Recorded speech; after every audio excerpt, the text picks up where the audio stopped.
देखिए ब्राह्मण साहित्य में कुछ ज़्यादा है नहीं, वेद ब्राह्मण जो कि हम वैदिक पढ़ाएंगे तो इसको और डिटेल में पढ़ा देंगे, आपको एक एक चीज़ एकदम क्रिस्टल याद हो जाएगा, इसलिए इसमें आप परेशान मत होइए, लिखने के भी चक्कर मत पड़िए। लेकिन जो लौकिक साहित्य वाला है उसको अभी करवा देते हैं, इसलिए कि आप उसको बार बार रिवाइज करते रहेंगे ना तो याद रहेगा। अब निरुक्त और शिक्षा और कंद कल्प इसमें दिक्कत नहीं है, वो तो वेद पढ़ाएंगे तो याद करवा ही देंगे वहाँ पे हम।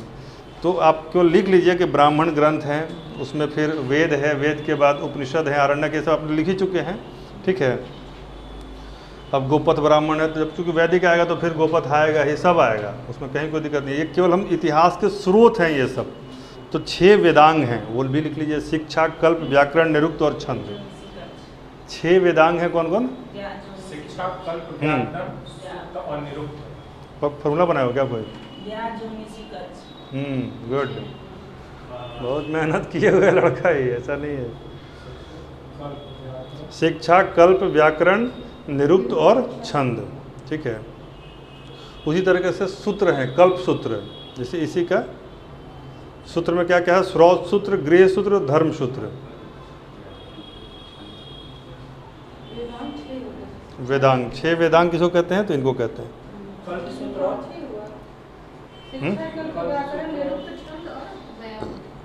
ज्योतिष, लास्ट है ज्योतिष, ठीक है ना। कल्प सूत्र में श्रौत सूत्र, कल्प सूत्र के 3 भाग हैं, श्रौत सूत्र, गृह्य सूत्र, गृह आधा ह या गृह्य सूत्र, और धर्म सूत्र, निरुक्त, छंद और ज्योतिष। शिक्षा में वैदिक स्वरों का शुद्ध उच्चारण बताया जाता है। शिक्षा में क्या बताया जाता है? वैदिक स्वरों का शुद्ध उच्चारण। क्या कहते हैं? वैदिक स्वरों का शुद्ध उच्चारण। कल्प में नियम होते हैं, व्याकरण में शब्द और धातु होते हैं, यानी वर्ब और वर्ड्स। कल्प में नियम होते हैं और व्याकरण में शब्द और धातु, धातु मतलब वर्ब, ठीक है।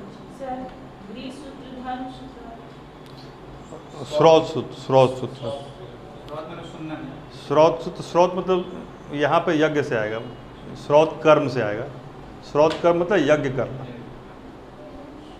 चलिए, व्याकरण शब्द धातु, निरुक्त अर्थ को कहते हैं। निरुक्त की रचना किसने की थी? यास्क ने, हैं? यास्क किसके रचयिता थे? निरुक्त, यास्क। अर्थ, निरुक्त में अर्थ, यास्क, यास्क, ये कई बार पूछ सकता है, यास्क, या आधा स क, यास्क।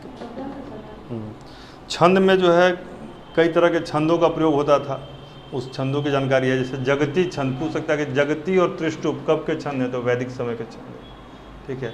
रामायण किस छंद में लिखा गया है? जगती, त्रिष्टुप और अनुष्टुप। पहला अनुष्टुप का छंद कौन सा है पूछे तो? पहला अनुष्टुप का श्लोक कौन सा है?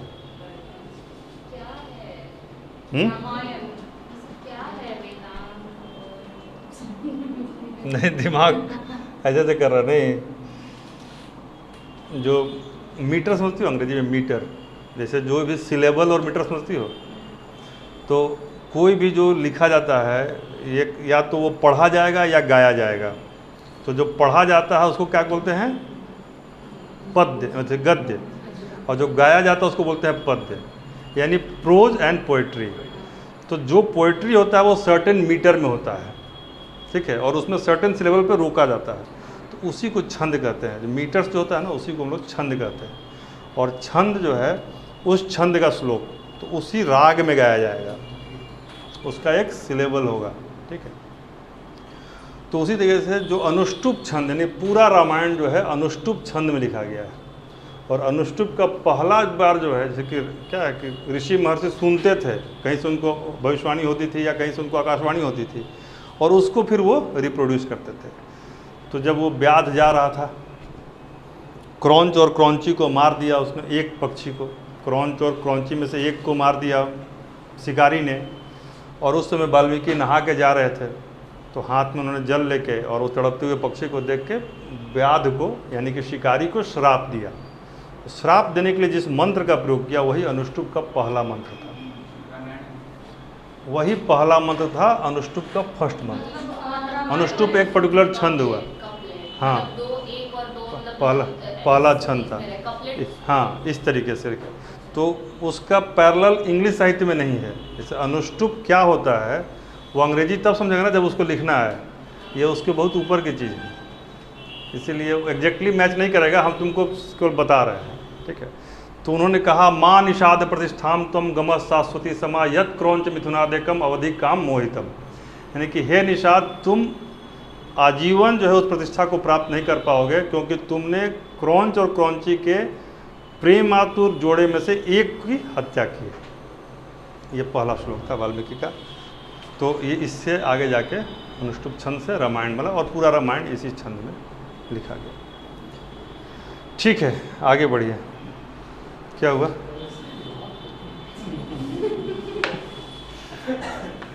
नहीं कुछ नहीं, एंजॉय कीजिए तब याद होगा। एंजॉय कीजिए तो इंटरेस्ट बढ़ेगा, इंटरेस्ट बढ़ेगा तो याद होगा। जैसे आज ही आप लोग को जितना याद हो गया है उतना सामान्य के बस की बात नहीं है कि इतना याद हो जाएगा। मौर्य का नाम लेंगे तो आप चारों बता देंगे, थोड़ा बहुत गलती होगा, लेकिन पीटी में तो गलती नहीं होगा। और कालिदास का आएगा तो गलत होगा, चालुक्य वंश का आएगा तो गलत होगा, हैं? चालुक्य भी बताया ना। ऋग्वेद, यजुर्वेद, सामवेद और अथर्ववेद, ठीक है। इन तीनों को आगे करते हैं। तो सामवेद का जो बोलता है उसको क्या बोलते हैं? उद्गाता, ठीक है।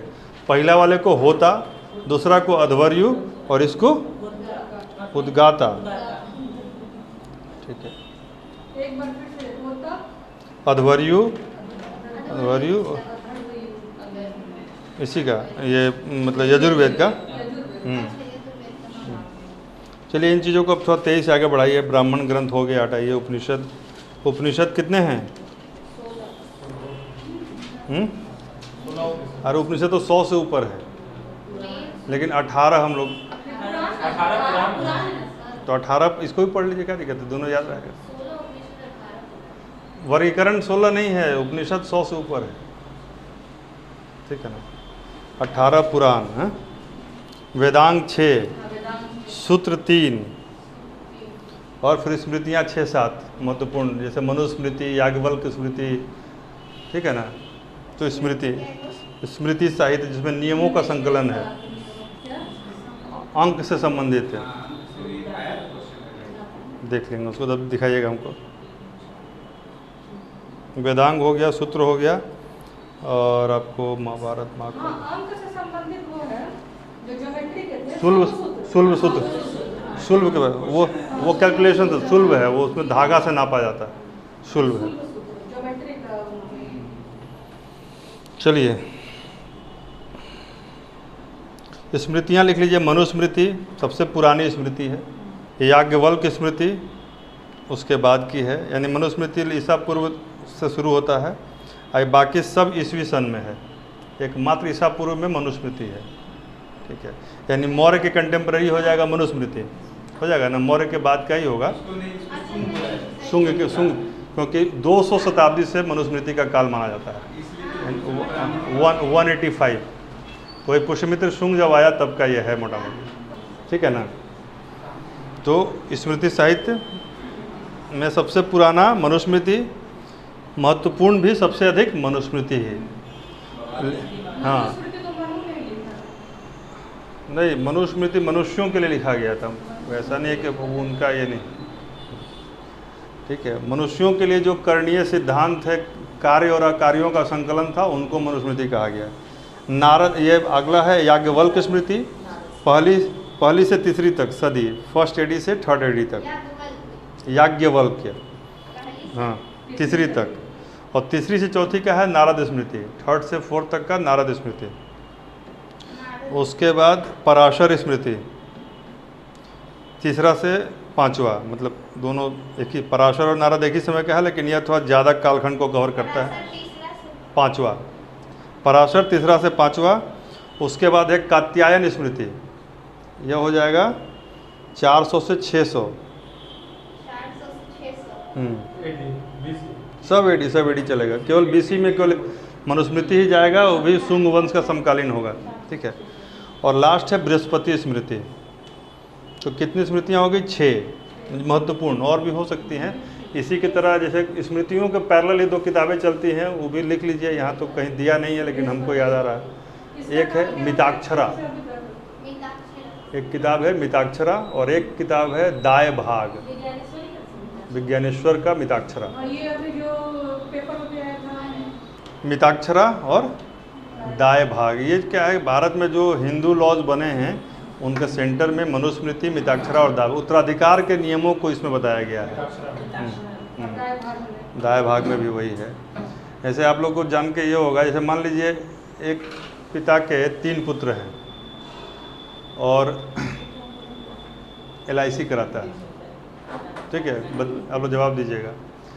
मान ली LIC में नॉमिनी, जैसे कि छोटे वाले बेटे के नाम पे LIC है और नॉमिनी नहीं है उसमें, और एक ऐसा कोई संपत्ति है जो बड़े वाले को करके गया है लेकिन उसमें उत्तराधिकार से सबका उसमें हक बनता है, तो बड़े वाले के पास है तो उसमें सबको देना पड़ेगा, और छोटा के पास में रहेगा तो वो यदि एक्सक्लूसिव हो जाएगा उसका, ठीक है। तो ऐसी मनुस्मृति में व्यवस्था थी कि यदि बड़ा है तो उसको बंटवारे में भी एक देना तो है, लेकिन ऐसे जब नॉर्मल बंटवारा होगा तो सबका एक हिस्सा उसको भी मिलेगा, क्योंकि वो पूरी तरह परिवार का एक सेंट्रल कैरेक्टर होता था। तो उसको बंटवारे मान लीजिए 3 भाग लगा, लेकिन सब में से एक भाग इसको दिया जाएगा एक्स्ट्रा परिवार को चलाने के लिए। मान लीजिए अब 3 भाई है और उसका पुराना रिलेटिव आ रहा है तो उस घर में आएगा, तो सबके घर नहीं जाएगा ना, छोटा और इसके जाके।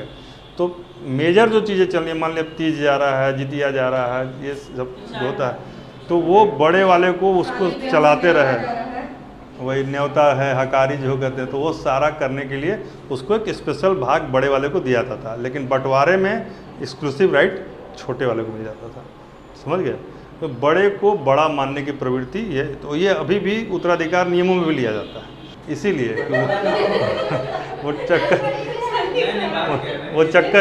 चक्कर ही खत्म हो जाएगा फिर, ठीक है ना। चलिए आगे बढ़िए।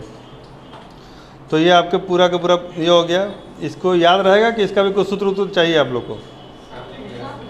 1 2 3 4 5 6 है ना। चलिए, उपनिषद का मतलब अर्थ होता है समीप बैठना। एक बार पूछा था कि उपनिषद का मतलब क्या होता है, यानी समीप जाके बैठना, ठीक है ना। उपनिषद का अर्थ होता है समीप जाके बैठना, ठीक है, जाके ज्ञान लेना। हाँ, परा विद्या, अध्यात्म और दर्शन की बातें हैं। उपनिषदों को ही वेदांत भी कहा जाता है, और इसमें तमाम बातें आएंगे जो हम लोग पढ़ेंगे आगे तो बताएंगे। हाँ, गुरु के ज्ञान के लिए उपनिषद। हाँ, फिर वेदांग हो गया, सूत्र हो गया, बाकी स्मृतियाँ हो गई, फिर महाकाव्य हो गए। दो रामायण और महाभारत महाकाव्य हैं, इनके बारे में ऑलरेडी आप लोग बहुत कुछ जानते हैं, ऐसा कुछ भी नहीं है जो बताने के लायक है, ठीक है। एक कहानी थी वो बता ही दिया। फिर पुराण है, 18 पुराण हैं, तो 18 पुराण को लिखने की जरूरत नहीं है। एक सवाल पूछा वेद त्रय में कौन सा वेद नहीं है, तो एक वो हो जाता है। ठीक है, तो पुराण का हो गया। ब्राह्मणेतर साहित्य में हम लोग अभी कर ही रहे थे, मतलब कौन कौन सा, बौद्ध साहित्य और फिर जैन साहित्य और ये सब। तो बौद्ध जैन का मेजर साहित्य हम लोग कर चुके हैं। थोड़ा बहुत कुछ और किताबें हैं जो आपको हम लिखवा देते हैं, ठीक है। लौकिक साहित्य में जैसे कि आपने बहुत सारा लिखा, लेकिन एक अर्थशास्त्र हो गया है, मुद्रा राक्षस, कथा सरित सागर, बृहद कथा मंजरी, महाभाष्य नहीं, पतंजलि लिखिए, महाभाष्य पतंजलि। महाभाष्य ये जो है व्याकरण की किताब है, लौकिक साहित्य। महाभाष्य पतंजलि की है। मालविकाग्निमित इन्हीं की एक किताब है योग सूत्र, लेकिन योग सूत्र से भी पता चल जाता है कुछ बातें क्योंकि शब्दों से, लेकिन उसको नहीं रखी यहाँ पर। तो दर्शन रख बताएंगे, सांग कनाद कपिल, ठीक है ना। तो मिच्छ कटिक ये तो आपने पढ़ लिया है। नीतिसार लिखिए, कामंदक की नीतिसार लिखिए, नीतिसार कामंदक की नीतिसार, नीतिसार कामंदक की, नीतिसार कामंदक, हाँ कामंदक की, हाँ कामंदक की नीतिसार। फिर कामंदक, कामंदक, ठीक है, नीतिसार। फिर लिखिए आप बुद्धचरित हो गया है, हर्षचरित हुआ है बाणभट्ट, बुद्धचरित अश्वघोष वो तो हो ही गया है। गौड़वहो वाक्पति लिखिए, गौड़वहो बुद्धचरित के बाद, सॉरी हर्षचरित के बाद गौड़वहो, हर्षचरित बाणभट्ट, हर्षचरित बाणभट्ट, गौड़वहो वाक्पति, वाक्पति। और एक है विक्रमांक देवचरित, देवचरित यह है बिल्हण का।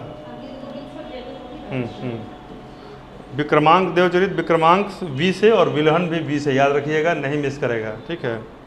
वैसे ही नौ सहसांक चरित पद्मगुप्त का, नौ सहसांक, ये पूछता है, ये सब सवाल बहुत अच्छे सवालों में से आता है। नौ सहसांक चरित, नौ सहसांक चरित, यह जो है पद्मगुप्त, पद्मगुप्त, हाँ। एक है रामचरित, रामचरित मानस नहीं, केवल रामचरित्र, रामचरित, यह है संध्याकर नंदी की किताब है, संध्याकर नंदी, ठीक है। फिर एक लिखिए कुमारपाल चरित, कुमारपाल का जिक्र है इसमें, यह है कुमारपाल हेमचंद्र।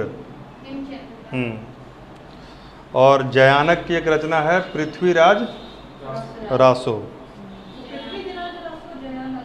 वो अलग चीज़ है, नहीं वो अलग, जयानक की पृथ्वीराज रासो है, जयानक की, ठीक है ना। फिर 4 उपवेद लिखिए, उपवेद कितने हैं? 4। कौन कौन? आयुर्वेद, धनुर्वेद, शिल्पवेद और गंधर्व वेद। शायद इसी के बारे में बात कर रहे थे, उपवेद के बारे में पूछ रहे थे क्या अभी? 5 तो सवाल दिखाइएगा, बोलो। आयुर्वेद, धनुर्वेद, गंधर्व वेद और उपवेद, ठीक है। ये आपके आयुर्वेद, धनुर्वेद, शिल्पवेद और गंधर्व वेद, या शिल्पवेद, हाँ, शिल्पवेद और गंधर्व वेद, ठीक है। ये हो गया 4, ठीक है। इसके अलावा जो मेजर और भी हम पढ़ाएंगे तो बताएंगे, लेकिन कुछ और लिख लीजिए, रोमन वाला जो बचा हुआ है वो लिख लीजिए। मेगास्थनीज की इंडिका, सब बहुत फेमस है, याद रहेगा। फिर भी लिख लीजिए मेगास्थनीज की इंडिका, टॉलमी की ज्योग्राफी, प्लिनी की नेचुरल हिस्टोरिका ज्योग्राफी, हेरोडोटस की हिस्टोरिका। अब इसको याद करने के लिए क्या है ना कि जैसे कि 3 राइटर आएंगे, तो मेगास्थनीज, डायमेकस, डायनोसियस, ये सब सिकंदर के राजदूत थे। एरिथ्रियन सी वाला का तो पता नहीं है, हैं? प्लिनी की नेचुरल हिस्टोरिका होगी। और 3 लिखिए चाइनीज का, फायान का फोयोकी और वेनसांग का सीयोकी। फोयोकी किताब का नाम है, फोयोकी, और वेनसांग का सीयोकी। इसको यात्रियों का राजकुमार भी कहते थे, किसको? वेनसांग को।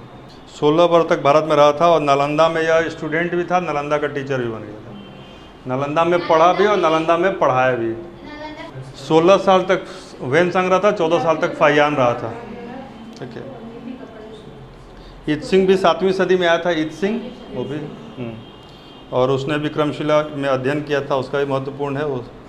अब एक है मातवालीन, हर्ष के ऊपर में इसने कुछ बात लिखी है, मातवालीन लिखिए, मातवालीन लिखिए, मातवालीन, मातवालीन, आगे लिखिए मातवालीन, मातवालीन। यह हर्ष का अभियान के बारे में जानकारी देता है, हर्ष के बारे में जानकारी देता है, मातवालीन। ये तो अपना मेमोयर्स लिखा ना, डायरी लिखते थे लोग जाके, तो डायरी का नाम इसका कुछ नहीं है, अपना संस्मरण में लिखा हर्ष के बारे में। और एक है चाओजू कुआ, चाओजू कुआ, यह चोल के बारे में लिखा है, चाओजू कुआ। अलबरूनी का तो अलग से बताएंगे, लेकिन अलबरूनी भी अरबी में था, बहुत बड़ा, ठीक है ना। किताबुल हिंद या तहकीक हिंद, ये चोल के बारे में बताया, च से चाऊ, च से चोल, ठीक है ना।